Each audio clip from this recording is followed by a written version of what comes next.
Hello students. तो इस video में मैकेनिकल प्रॉपर्टी ऑफ फ्लूइड के फोर्थ पार्ट है।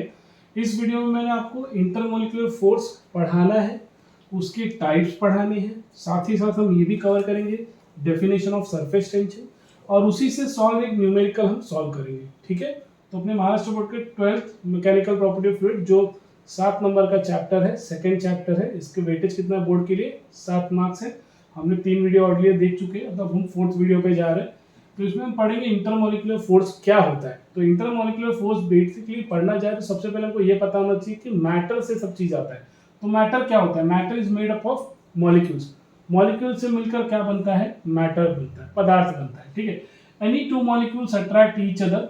एनी टू मॉलिक्यूल्स, अगर दो मॉलिक्यूल एक दूसरे को अट्रैक्ट करते हैं तो इनके बीच में जो फोर्स ऑफ अट्रैक्शन होता है या फोर्स ऑफ वो अट्रैक्ट ही करते हैं। तो जितने भी मॉलिक्यूल्स होते हैं इनके बीच का जो अट्रैक्टिव नेचर होता है, अट्रैक्टिव नेचर मतलब किन्हीं भी दो मॉलिक्यूल के बीच का फोर्स ऑफ अट्रैक्शन, उसी को हम क्या बोलते हैं? Intermolecular force. तो यहाँ पे लिखा है any two molecules attract each other and this force between two molecules is called as intermolecular force. अगर दो मॉलिक्यूल है, ये एक मॉलिक्यूल ए मॉलिक्यूल बी, ये दोनों के बीच का जो अट्रैक्टिव नेचर है, जो इस मॉलिक्यूल को क्या करना चाहता है, एक दूसरे के नजदीक लाना चाहता है या एक दूसरे के बीच में जो एग्जिस्ट करता है, उस फोर्स को, अट्रैक्टिव फोर्स को हम क्या बोलेंगे? इंटरमॉलिक्यूलर फोर्स बोलेंगे। इस इंटरमॉलिक्यूलर फोर्स के दो टाइप होते हैं। तो पहला टाइप होता है कोहेसिव फोर्स। कोहेसिव फोर्स मतलब क्या होता है? इसका सबसे सिंपल चीज ये, सेम सब्सटेंस, यही फोर्स ऑफ अट्रैक्शन अगर दो मॉलिक्यूल के बीच में जो कि सेम सब्सटेंस से बने हुए हैं, उनको हम क्या बोलेंगे? कोहेसिव फोर्स बोलेंगे। फॉर एग्जाम्पल, अगर आप दो मॉलिक्यूल ऑफ वाटर ले लो, वाटर के दो मॉलिक्यूल के बीच में, क्योंकि दोनों मॉलिक्यूल कैसे हैं? वाटर के हैं, सब्सटेंस सेम है, तो उनके बीच में एग्जिस्ट होने वाला जो फोर्स होगा उसे हम क्या बोलेंगे? कोहेसिव फोर्स बोलेंगे। इसी तरह गैसेस में भी होता है, दो गैसेस मॉलिक्यूल ले लो, दोनों के बीच में एग्जिस्टिंग जो फोर्स होगा, इंटरैक्टिव फोर्स होगा, उसको हम क्या बोलेंगे? उस फोर्स ऑफ इंटरैक्टिव फोर्स को क्या बोलेंगे? कोहेसिव फोर्स बोलेंगे। तो यहाँ पे वही दिया, force of attraction between the molecules of same substance, उसको हम क्या बोलेंगे? सेम सब्सटेंस रहना चाहिए, water water water water, air air, ऐसा, वाटर वाटर, गैस गैस, ऐसा। तो यहाँ पे दिया force of attraction between two air molecules, दो एयर मॉलिक्यूल के बीच में, क्योंकि दोनों मॉलिक्यूल किसके हैं? एयर के ही है ना, तो सेम ही सब्सटेंस हो गया, इसलिए इनके बीच का फोर्स क्या होगा? कोहेसिव फोर्स होगा। उसी तरह वाटर मॉलिक्यूल भी है, दो वाटर के ड्रॉप ले लो, दोनों, या वाटर मॉलिक्यूल ले लो, दोनों वाटर मॉलिक्यूल के बीच का जो फोर्स होगा उसे हम क्या बोलेंगे? कोहेसिव फोर्स बोलेंगे, क्योंकि सब्सटेंस यहाँ पे दोनों ही केस में कैसे है? सेम है। अब अगर मैं बोलूं यही, it is the strongest in solid and weakest in gas, इसको आप एमसीक्यूज के लिए भी याद रखो। ये फोर्स क्या होता है? स्ट्रॉन्गेस्ट किस में होता है? इन सॉलिड में होता है, और वीकेस्ट किस में होता है? गैस में होता है। क्योंकि इसमें क्या होता है? सॉलिड में स्ट्रॉन्गेस्ट होता है, इसीलिए भी किसी भी जो सॉलिड होता है उनका क्या होता है? एक डेफिनाइट शेप होता है, एक डेफिनाइट शेप होता है। ठीक है, खुद का उनका शेप होता है। क्यों होता है? क्योंकि उनके बीच का जो कोहेसिव फोर्स होता है वो कैसा होता है? बहुत स्ट्रांग होता है। अब यही अगर हम गैस की बात करें तो गैस में क्योंकि ये वीकेस्ट होता है, तो इसीलिए किसी भी गैस मॉलिक्यूल एक दूसरे के पास तो आते नहीं, आप दूरी ज्यादातर रहते हैं, तो उनका कभी भी शेप डेफिनाइट नहीं होता। इनफैक्ट जिस किसी भी वेसल में या कंटेनर में आप डाल दोगे उसी में उसका वो शेप ले लेंगे, है ना। बलून बेस्ट एग्जाम्पल है, टायर का जो ट्यूब होता है। तो गैसेस में क्योंकि इंटरैक्टिव फोर्स कैसा होता है? कोहेसिव फोर्स कैसा होता है? वीक होता है, इसीलिए वो गैस क्या कर पाते हैं? इजीली उनका शेप नहीं होता। आप ये एमसीक्यूज के लिए याद रखो, हाँ, कि महाराष्ट्र बोर्ड में अपने एमसीक्यूज के लिए आ सकता है, सीईटी के लिए भी आ सकता है, उसकी नेचर से मैं ये सब पढ़ा रहा हूँ। ठीक है, अब याद रखो। उसी के बाद अधेसिव फोर्स है। तो हमने कोहेसिव में क्या देखा? It is a force of attraction between two same substance, दोनों सेम सब्सटेंस है, टू एयर मॉलिक्यूल सेम है, टू वाटर मॉलिक्यूल दोनों सेम है। अब यहाँ पे क्या हो रहा है? Force of attraction between the molecules of different substances. Different substance मतलब डिफरेंट, अब एयर एयर नहीं होगा, गैस गैस नहीं होगा, वाटर वाटर नहीं होगा। अब यहाँ पे क्या हो रहा है? Force of attraction between glass and water.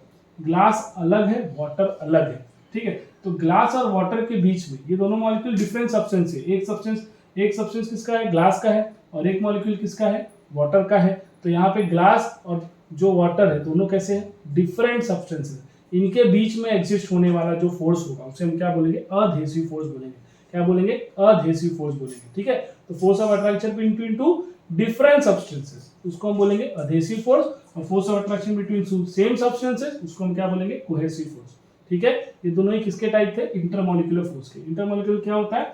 Molecules attract each other. अगर दो मॉलिक्यूल अट्रैक्ट ईच अदर करें तो उनके बीच का जो अट्रैक्टिव फोर्स होता है, नेचर होता है, उसी को हम क्या बोलते हैं, इंटरमॉलिक्यूलर फोर्सेस। तो कितने टाइप है इसके, दो, कोहेसिव और अडहेसिव। आई होप ये क्लियर हो गया है आपको।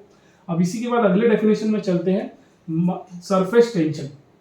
ये जो क्वेश्चन है स्टूडेंट्स, ये बोर्ड के लिए बहुत इंपॉर्टेंट क्वेश्चन है। बोर्ड में ये क्वेश्चन, इसकी डेफिनेशन आई थी मार्च 9 में, अक्टूबर 8 में और जुलाई 17 में। ये बोर्ड एग्जाम्स में आ चुका है, तो इसीलिए आपको ये पढ़ना है, बहुत इंपॉर्टेंट है। अगर आप सीईटी एग्जाम के लिए प्रिपरेशन कर रहे हो, नीट और जेईई के लिए प्रिपेयर कर रहे हो, तो भी इसका डेफिनेशन और फॉर्मूला आपको याद होना चाहिए, ठीक है। बेसिकली सरफेस टेंशन के अगर मैं थ्योरेटिकल शब्दों में से बात बोलूं तो जो क्यों होता है, क्योंकि जो फ्री सरफेस होता है, किसी भी बीकर में रखा हुआ पानी है, पानी की जो ऊपरी सतह है, जो फ्री सरफेस है, वो फ्री सरफेस कैसा होती है, हमेशा सिकुड़ना चाहती है, हमेशा एक दूसरे के पास आना चाहती है, सरफेस एरिया कम करना चाहती है। ये बिल्कुल नेचर इसी तरह होता है जिस तरह किसी भी, हम बोलते हैं ना, नेचर में जितने भी हम एनिमल्स है या जो भी अदर कोई चीज़ है, वो हमेशा रेस्ट पोटेंशियल पे रहना चाहती है, हमेशा मिनिमम पोटेंशियल पे रहना चाहती है। तो उनका पोटेंशियल हमेशा कैसा होना चाहिए, मिनिमम पोटेंशियल पे रहना चाहती है। इसी तरह लिक्विड में भी होता है कि उनका जो फ्री सरफेस होता है वो हमेशा कैसा होना चाहता है, सिकुड़ना चाहता है, मतलब कम सरफेस एरिया ऑक्यूपाई करना चाहता है। ये किसकी वजह से होता है, ये इसी प्रॉपर्टी की वजह से होता है, सरफेस टेंशन की प्रॉपर्टी। इसी प्रॉपर्टी की वजह से किसी भी पत्ते पे, किसी, अभी बारिश का मौसम चल रहा है, कोई भी सुबह उठ के हम पत्ता देखते हैं, किसी भी प्लांट का जो एक पत्ता होता है ना, उस पत्ते पे देखो ड्रॉप ड्रॉप बने होते हैं। ये ड्रॉप कैसे होते हैं, इनमें पानी की मात्रा कम हुई होती है उस पूरे पत्ते पे, इसलिए उसका जो ड्रॉप का पानी है वो सिकुड़ जाता है, वो पत्ते का पानी, पत्ते के ऊपर का जो पानी है वो सिकुड़ जाता है, और सिकुड़ पे क्या बना देता है, एक ड्रॉप बना देता है, ठीक है। अगर यही लिक्विड जो होता है ज्यादा मात्रा में होती है उस किसी भी ब्रांच, किसी पत्ते पे, तो पत्ता कैसा होता, पौधे का जो पत्ता होता है वो कैसा होता, वो पानी को बहा ले जाता, पानी पसर जाता। लेकिन पानी यहाँ पे कैसा था, बहुत थोड़ा सा था, तो उस पानी वो थोड़ा सा था, इसलिए उसका सरफेस एरिया वो क्या करना चाहता था, मिनिमम सरफेस एरिया पे था, इसीलिए वो क्या कर लिया, उसने एक बना के ड्रॉप बना लिया। तो ये सब चीज जो भी मैं बता रहा हूँ, ये सरफेस टेंशन के फिनोमिना के वजह से ही होता है। जो छोटे छोटे कीड़े होते हैं जो पानी की सरफेस पे चल पाते हैं, हम नहीं चल पाएंगे, और बाकी वो कीड़े कैसे चल जाते हैं, क्योंकि वो किस प्रॉपर्टी की वजह से चल जाते हैं, क्योंकि वो सरफेस टेंशन की प्रॉपर्टी की वजह से। क्योंकि जो सरफेस होता है, फ्री सरफेस किसी भी लिक्विड का, वो कैसा एक्ट करता है, एक तरह का वो stretch membrane, elastic stretch membrane act करता है, ठीक है। इसी बात को समझाने के लिए डायग्राम मैंने बनाया। इस डायग्राम में अगर आप देखोगे ना, ये पानी का सरफेस, मान लो पानी की जो सरफेस है, फ्री सरफेस, ऊपर उसका जो ऊपरी लेयर है उसका मैंने इमेजिनरी लाइन ड्रॉ कर दिया। अब ये फ्री सरफेस जो ब्लैक में ड्रॉ किया, इस फ्री सरफेस पे हर एक यूनिट डिस्टेंस में मैंने एक मॉलिक्यूल बना दिया। हर एक मॉलिक्यूल जो इस फ्री सरफेस पे, इमेजिनरी लाइन पे, ये कैसा इसमें एक्ट हो रहा है, इसमें equal and opposite force act होता है, जिसकी वजह से दोनों ही साइड, इस लाइन के, इमेजिनरी लाइन जो है, इसके दोनों ही साइड कैसा एक्ट कर रहा है, अट्रैक्टिव नेचर ऑफ फोर्सेस। तो दोनों ही तरफ क्या हो रहा है, equal and opposite force act कर रहे हैं, इस तरफ भी, इस तरफ भी, इस तरफ भी और इस तरफ भी। तो ये एक तरह का क्या बता रहा है, tangential force acting per unit length of an imaginary line. Imaginary line के हर एक यूनिट लेंथ पर जो भी ये मॉलिक्यूल है कैसा पोजेस कर रहा है, इक्वल एंड अपोजिट फोर्स दोनों ही तरफ, ठीक है, both side of a molecule.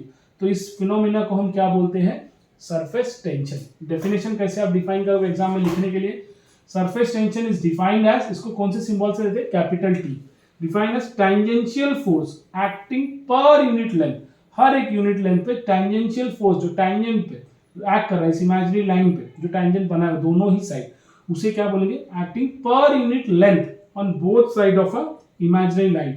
Imaginary line के बोथ साइड, ठीक है, टैंजेंट पे जो भी ये दोनों के बीच मॉलिक्यूल में जो इक्वल एंड अपोजिट फोर्सेस लग रहा है, महसूस हो रहा है, ये फोर्स किसके वजह से हो रहा है, ड्यू टू सरफेस टेंशन।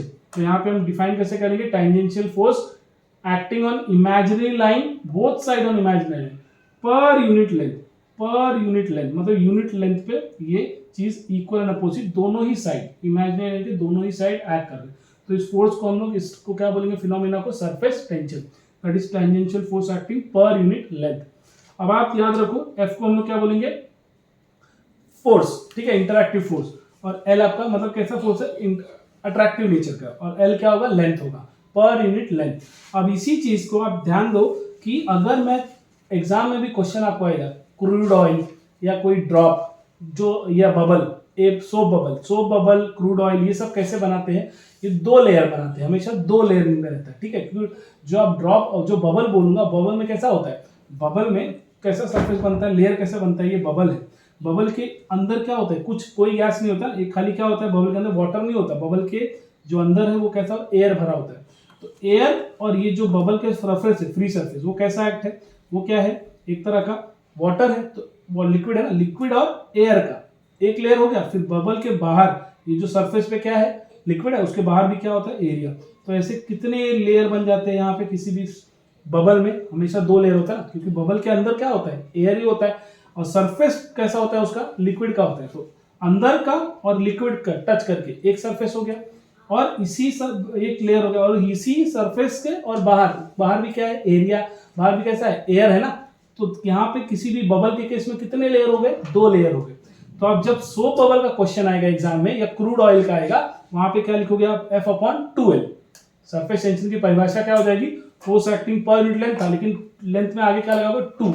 इनमें कभी भी कितने लेयर होते हैं, 2 लेयर होते हैं। अगर मैं खाली ड्रॉप की बात करता, तो एक साधारण सा ड्रॉप है, ड्रॉप के अंदर पूरा ड्रॉप किससे भरा हुआ है, लिक्विड का, पानी से ना, वाटर से ना। तो अंदर तो क्या होगा, पूरा लिक्विड ही है, अंदर पूरा लिक्विड है, और बाहर क्या होता है, एयर।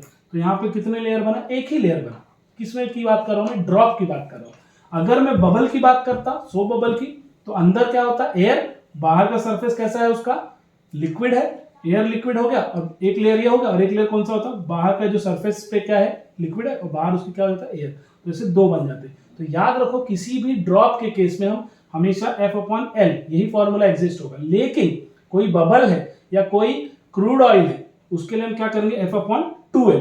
याद रखो, न्यूमेरिकल सॉल्विंग में बच्चों को हमेशा प्रॉब्लम आता है, आपको बहुत आसान हो जाएगा। आप याद रखो, ड्रॉप के लिए हमेशा एक ही लेयर रहेगा, लेकिन अगर कोई सोप बबल आया है या क्रूड ऑयल आया है, हमेशा कितने लेयर होंगे, 2 लेयर होंगे। ठीक है, आई होप ये क्लियर है आपको। तो इस सरफेस टेंशन का डेफिनेशन, आई होप ये एग्जाम के लिए इतना ही लिखना है, डेफिनेशन इतना सा आपको याद रहना चाहिए। ठीक है, 1 मार्क के लिए डेफिनेशन आता है। अगर ये क्वेश्चन 2 मार्क के लिए पूछा है, तो ये भी पूछा जाता है, उसमें उसका फॉर्मूला बताओ और यूनिट बताओ। तो फॉर्मूला क्या लिख दिया, tangential force acting on an imaginary line either side, है ना, पर यूनिट लेंथ।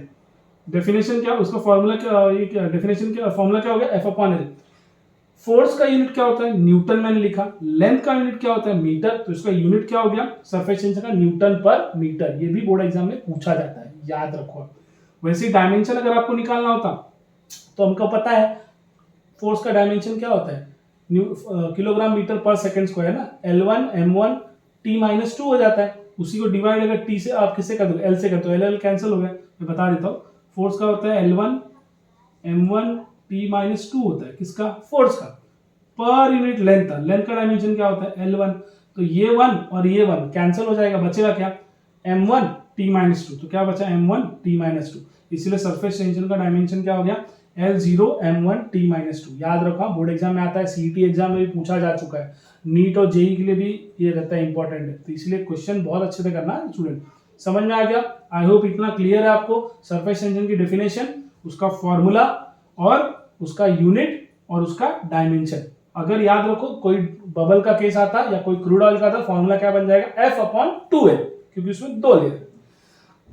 इसी तरह इसी रिलेटेड एक न्यूमेरिकल हम कर लेते हैं। ये न्यूमेरिकल भी आपके महाराष्ट्र स्टेट बोर्ड के जुलाई 18 में आया है, तो हो सकता है मार्च में भी आ जाए। ये न्यूमेरिकल 2 मार्क्स के लिए बोर्ड में आया था, ठीक है, तो इसको ध्यान देना यहाँ पे। इसी तरह आपके टेक्स्ट बुक में भी सॉल्व एग्जांपल में मैंने वो एग्जांपल इसी लिए लिया, क्योंकि वो भी इसी तरह है। अगर आपको ये आ जाएगा तो डेफिनेटली वो भी आ जाएगा। तो इसको ध्यान दो, horizontal circular loop of a wire of radius 0.02 metre.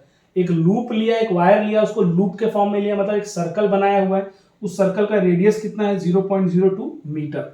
Is lowered into a crude oil, उसको एक क्रूड ऑयल में डुबा दिया गया, ठीक है। And a film is formed, the force due to the surface tension of the liquid is 0.013। जैसे इसको क्रूड ऑयल में डुबाया, उसको क्या हो गया, एक लेयर बना दिया। तो मैंने अभी थोड़ी देर पहले बताया, सोप होता और क्रूड ऑयल होता, तो लेयर कितने बनेंगे, 2 लेयर। तो लेयर बन गए यहाँ पे, ठीक है, क्योंकि उसको क्रूड ऑयल को हमने डुबा दिया। और जो सरफेस टेंशन है वो कितना है यहाँ पे उसका, उसके वजह से जो फोर्स हो गया, वो फोर्स कितना, 0.013। Force due to the surface tension of the liquid कितना हो गया, 0.013 newton. Calculate the surface tension of the crude oil. तो क्रूड ऑयल का सरफेस टेंशन आपको बताना है। क्वेश्चन समझो इसको। क्वेश्चन में दिया क्या है, क्वेश्चन में एक सर्कुलर वायर है जो कि सर्कुलर लूप में बन गया है। उस वायर को हमने क्या किया, उस वायर का रेडियस कितना है 0.02 मीटर। इसको हमने क्रूड ऑयल में डुबा दिया। क्रूड ऑयल में डुबाने के बाद एक लेयर फॉर्म हो गया, और ये क्रूड ऑयल है तो कितना लेयर, 2 लेयर। एक लेयर जो फॉर्म हो गया, लेयर के दोनों साइड है ना, जो क्या बना, ये बना ना ड्यू टू फिल्म बना, तो फिल्म के दोनों साइड है तो 2 लेयर हो गए। जो फिल्म बना उस पे फोर्स कितना लग रहा है 0.013 का। तो क्रूड ऑयल का सरफेस टेंशन कितना, तो यहाँ पे हमने रेडियस लिख लिया 0.02 मीटर, फोर्स लिख दिया जो गिवन है क्वेश्चन में 0.0113 न्यूटन। अब दोनों ही यूनिट कैसे, दोनों के एसआई यूनिट है, दोनों एसआई यूनिट में ये क्वांटिटीज हमको निकालना क्या है, सरफेस टेंशन। सरफेस टेंशन का फॉर्मूला क्या है, यहाँ से हमने पढ़ा ना अभी, F/L। तो मैंने लिखा यहाँ पे फोर्स पर यूनिट लेंथ। लेकिन मैं बता रहा यहाँ पे क्वेश्चन मैंने हिंट दिया था आपको, क्रूड ऑयल रहेगा या सोप बबल रहा, हमेशा कितना लेगा, दोनों तरफ दोनों लेयर में, तो 2L लिख दिया। अब लेंथ हमको पता है, किसी भी सरफेस जो कोई भी एक कैसा है क्रूड ऑयल, मतलब लेंथ कैसा है उस वायर का, पूरा लेंथ, टोटल लेंथ क्या है, नथिंग बट एक सर्कल बन गया ना, तो उसका लेंथ मतलब उसका सरकमफेरेंस ही रहेगा। सरकमफेरेंस किसी भी सर्कल का क्या होता है, उसकी परिधि होती है ना, तो 2πr, तो इसीलिए इसका लेंथ कितना हो जाएगा किसी भी वायर का जो कि सर्कल शेप में, नथिंग बट उसका सरकमफेरेंस। तो यहाँ पे वायर का लेंथ कितना 2πr है, क्योंकि 2 लेयर है, तो 2 इंटू 2πr कितना हो गया 4πr। आई होप समझ में आ गया आपको। फोर्स पॉइंट लेंथ था, यहाँ पे क्रूड ऑयल है और सोप का सॉल्यूशन ये रहेगा, बबल रहेगा, तो कितना लेंगे 2L। 2L लिया तो length of R, length of जो वायर है क्या होगा, वायर किसके फॉर्म में, सर्कुलर फॉर्म में। सर्कल का लेंथ क्या होता है उसका, सरकमफेरेंस, या तो हम क्या बोलते हैं 2πr। तो 2πr है तो 2 इंटू 2πr कितना हो गया 4πr। हमको ये फॉर्मूला मिल गया F/4πr। अब आपको फोर्स की वैल्यू दी है क्वेश्चन में, यहाँ पे फोर्स का वैल्यू दिया है, ठीक है। फोर्स का वैल्यू कितना दिया 0.0113 न्यूटन। 4 एज इट इज लिखा 4, और यहाँ पे पाई की वैल्यू क्या है 3.142, चूंकि आपको क्वेश्चन में भी दिया रहेगा, इनटू आर, रेडियस की वैल्यू कितनी दी है 0.02। अब हम क्या करेंगे स्टूडेंट्स, इसको हम लॉग से सॉल्व करेंगे क्योंकि डेसिमल वैल्यू है। लॉग से सॉल्व करने के लिए आई होप आप पता है, आप 12th में हो तो आपको लॉग कैलकुलेशन आना चाहिए। अब लॉग कैलकुलेशन आना चाहिए तो आपको लॉग टेबल भी पता होना चाहिए। लॉग टेबल आपको पता है ना, लॉग बुक होती है तो उसमें दिया रहता है। तो इसमें करना क्या है आपको, 0.013 ये नंबर ऊपर है और ये दोनों तीनों नंबर कैसे है 4, 3.142, 0.02, ये तीनों नीचे। तो लॉग में लॉग की प्रॉपर्टी पता है ना, लॉग में अगर डिवाइड में है तो क्या होता है माइनस होता है ना। तो ऊपर वाले का पहले लॉग देखो, ये डेसिमल के पहले कितनी वैल्यू है, डेसिमल के लेफ्ट हैंड साइड, अगर हम राइट हैंड साइड जा रहे हैं डेसिमल के, क्या ढूंढते हैं हम, सबसे पहले डिजिट ढूंढते हैं। डिजिट कहाँ पे, जीरो को नहीं मानेंगे, पहला क्या आ रहा है 1 ना, 1 कौन सी पोजीशन पे आ रहा है, सेकंड ना, डेसिमल के कौन से, डेसिमल के बाद राइट हैंड साइड में कौन से पोजीशन पे आ रहा है, सेकंड पोजीशन पे आ रहा है ना 1, पहला डिजिट जो भी है 1 आ रहा है ना, तो ये 1 कौन सी पोजीशन पे आ रहा है, सेकंड ना, डेसिमल के बाद। तो यहाँ पे कैरेक्टरिस्टिक्स क्या हो जाएगा इसका, /2, क्या हो जाएगा /2। जिसको भी लॉग में प्रॉब्लम होगा स्टूडेंट्स, मैंने लॉग का ऑलरेडी वीडियो बना के प्लेलिस्ट भी डाल दिया है, आप मेरे यूट्यूब चैनल से वो देख सकते हो, ठीक है। वहां पे आपको सारे क्लियर हो जाएंगे लॉग और एंटी लॉग कैसे निकालते हैं। लेकिन बस पहले न्यूमेरिकल के लिए याद रख लो, यहाँ पे सेकंड पॉइंट है तो इसलिए क्या लिखा मैंने /2। अगर हम राइट हैंड साइड जाते तो बार लिखते, बार मतलब -2। अगर मैं लेफ्ट हैंड साइड जाता, अगर यही वैल्यू ऐसे होती 1.3 होता, तो इसको मैं डेसिमल के पहले कितना डिजिट है लेफ्ट हैंड साइड में 1, 2 है ना, तो उसका कैरेक्टरिस्टिक कितना लिखता है 2 - 1, कितना डिजिट है यहाँ पे 2 डिजिट है, तो 2 - 1, हमेशा -1 करते हैं, तब हमारा कैरेक्टरिस्टिक क्या आता है इसका लॉग का 1 आता। लेकिन अभी यहाँ डेसिमल के उस तरफ है, तो डेसिमल के कभी भी लेफ्ट हैंड साइड आप रहोगे, राइट हैंड साइड रहोगे हमेशा, तो क्या करना है आपको बार में लिखना है। तो यहाँ पे आ गया /2। लॉग किसका देखोगे 0, 1 का 1, 3, आपका जो लॉग बुक है, लॉग बुक में आपको 0, 1 नहीं मिलेगा, तो किसका देखोगे आप 11 का 3, क्या देखोगे 11 का 3, तो लॉग में 11 का 3 आपका आ गया 0.531। इसी तरह लॉग में डिवाइड मतलब क्या होता है माइनस, तो ये सब चीज डिवाइड में, तो पहले 4 ले लिया, 4 सिंगल डिजिट है, सिंगल डिजिट का कैरेक्टरिस्टिक क्या होगा, डिजिट का कैरेक्टरिस्टिक क्या होगा 1 - 1, एक ही डिजिट है ना, तो हम लोग क्या कंसीडर करेंगे उसको 1 ही, 1 - 1, फॉर्मूला हमेशा -1, तो 1 - 1, तो उसका कैरेक्टरिस्टिक क्या आ जाएगा 0। लॉग किसका देखोगे 40 का 0, 40 का 0, तो कितना आएगा 6012। उसी तरह 3.142, ये भी तो डिवाइड में ही है ना 3.142, तो डेसिमल के पहले कितना डिजिट है, एक ही है ना, तो 1 - 1 0, तो उसका कैरेक्टरिस्टिक कितना आया 0, क्योंकि डेसिमल के पहले कितना डिजिट था, एक ही डिजिट है 3, तो 1 - 1 0, तो कैरेक्टरिस्टिक कितना आ गया 0। लॉग किसका देखोगे आप 31 का 4 का 2, 31 के 4 का 2। आई होप जिसको नहीं भी पता होगा लॉग बुक मैं आपको बता दे रहा हूँ। देखो यहाँ पे ना ये लॉग बुक है गाइस। तो ये जो लॉग बुक होती है कहाँ से चालू होती है, ये देखो 10 से चालू हो रहा है, ठीक है, ये 10 से चालू हो रहा है। यहाँ पे ये सब चीज़ है ना, ये आपकी मैंटिसा की वैल्यू दी होती है और ये आपका होता है मीन डिफरेंस। जैसा कि अगर मैं 3.142 की बात करूँ, 40 का जीरो देख लो तो देख रहे हो ये 40 है, यहाँ पे आपका 40 है, ये 40 का जीरो देख रहे हो, ये जीरो 40 का जीरो, ये जीरो वाला मार्किंग में देख रहा हूँ, और 40 का जीरो देखो यहाँ पे आया 6021 दिख रहा है 6021। तो 40 का जीरो 6021। तो इसी तरह से लॉग बुक होती है, आपको वैल्यू देखनी होती है। तो 6021 हो गया। उसी तरह 3.142 डेसिमल के पहले कितना डिजिट था, एक ही था, तो 1 - 1 0। अब इसी तरह 0.02 है, डेसिमल के पहले लेफ्ट हैंड से राइट हैंड साइड जा रहे हो, डेसिमल के बाद अब राइट हैंड साइड जा रहे हो, तो यहाँ पे 0 पहला डिजिट तो है नहीं, डिजिट 1 से काउंट करेंगे। उसके बाद क्या है 2, कौन से पोजीशन पे है, सेकंड पोजीशन ना, तो इसलिए बार 2 लिखा, ठीक है, जैसे इसका था ऊपर वाले का वैसे इसका भी सेकंड पोजीशन। लॉग किसका देखोगे, 2 तो है नहीं, मैंने अभी आपको दिखाया जी, वहां 11 से चालू होता है, 10 और 11 से चालू होता है। तो क्या लिखेंगे हम 2 के लिए, क्या लिखेंगे 20 का जीरो, क्या देखोगे आप 20 का जीरो कितना आएगा 3010, ठीक है। तो अभी क्या करना है हमको, सिंस ये लॉग में डिवाइड मतलब माइनस होता है, मतलब नीचे कौन से माइनस थे 4, 3.142 और 0.0, तीनों कैसे हैं डिवाइड में थे ना, तो तीनों को क्या करना है लॉग का ऐड कर लो, पहले तीनों को ऐड कर लो। तो 1 2 कितना हो गया 3, 2 7 9 और एक 10, 0 हो गया 10 का 1 कैरी, तो 1 और 9 कितना हो गया 10, और 10 और 0 0, वापस 1 कैरी, तो 1 कैरी आ गया। तो यहाँ पे 6 और 4 तो 10 है, और 10 + 3 13, और एक कैरी आया था कितना हो गया 14, तो 14 का 4 ले लिया और 1 कैरी। देख रहे हो ये ना, ये चीज आपका 1 2 कितना हो गया 3, 2 और 7 9, 9 और 1 10, 1 कैरी आया, तो 1 और 9 कितना हो गया 10, 10 और 0 कितना हो गया, तो यहाँ पे 0 ही रहेगा, 1 कैरी गया, 1 कैरी गया, तो 6 के पास कितना आ गया 1 आ गया, 7 हो गया, 7 + 4 कितना हो गया, 7 + 4 11 हो गया, 11 और 3 कितना हो गया 14, तो 14 का 4 रखा और 1 कैरी कर दिया, 1 कैरी किया, तो ऊपर देखो 1 कैरी किया ना, तो अभी हम क्या करेंगे उस 1 को हमने ऊपर इसमें ऐड कर दिया, किसमें 2 में, बार 2 में। तो बार 2 में जब आप 1 को ऐड कर रहे हो यहाँ पे कितना हो जाएगा बार 1 हो जाएगा, ठीक है। अब देखो तो ये पूरा हमारा ऐड हो गया, नीचे वाला टर्म हमारा पूरा ऐड हो गया, तो नीचे वाला टर्म ऐड हो गया तो कितना हो गया ये 4003, कितना हो गया 4003। अब इसी 4003 को मैं किससे डिवाइड कर रहा हूँ, बार 2 से, ये माइनस करूंगा ना, क्योंकि ऊपर वाले का लॉग हमने ये देख लिया 2050, जो तीनों नंबर नीचे थे उन तीनों के लॉग को मैंने क्या किया, लॉग वैल्यू किया, लॉग वैल्यू को ऐड कर लिया, क्योंकि तीनों डिवाइड में है ना, तो लॉग में डिवाइड मतलब क्या होता है माइनस ना, तो ऐड करके वैल्यू आ गई। अब इसको मैं क्या करना है, इस वैल्यू को और इस वैल्यू को दोनों को सबट्रैक्ट करना है। तो देखो 1 माइनस यहाँ पे आप 3 करो, तो यहाँ पे 3 है लेकिन यहाँ पे 1 है, तो मैं क्या करूंगा 1 कैरी लूंगा, इस 3 से 1 कैरी लूंगा, तो यहाँ से 1 कैरी लेते हैं कितना हो गया 11 हो गया, 11 माइनस यहाँ पे 11 माइनस 3 कितना हो जाएगा 8, समझ रहे हो, यहाँ पे क्या था 1 था और ये क्या था आपका 3 है, तो 1 माइनस 3 तो होगा नहीं, इसलिए मैं 1 कैरी किससे लिया 3 से लिया, तो 3 के बाद ये डिजिट कितना बच गया 2, और ये कितना हो गया 11, 11 माइनस 3 कितना हो गया 8। अब यहाँ पे 2 बचा है, ठीक है, तो अब ये आप क्या करोगे, ये 2 माइनस 0 कितना हो गया 2 हो गया, 5 माइनस 0 कितना हो गया 5 हो गया। अब यहाँ पे 0 है, यहाँ पे लेकिन 4 है, यहाँ से 1 कैरी लेना पड़ेगा, ऑलरेडी उधारी में बार 2 है, इससे और एक कैरी ले रहे हैं, तो कैरी एक लेंगे इससे, तो क्या हो जाएगा ये, अगर पॉजिटिव नंबर होता तो एक माइनस हो जाता, लेकिन अभी क्या हो गया नेगेटिव नंबर है ना, तो नेगेटिव नंबर से अगर आप कैरी लोगे तो ये क्या हो जाएगा बढ़ जाएगा, तो इससे 1 कैरी लोगे तो बार 2 की जगह क्या हो जाएगा बार 3 हो जाएगा, याद रखना कितना हो जाएगा बार 3 हो जाएगा, 1 कैरी ले ले, तो 1 कैरी लेने पे कितना हो गया भाई 10, 10 माइनस 4 कितना हो गया 6।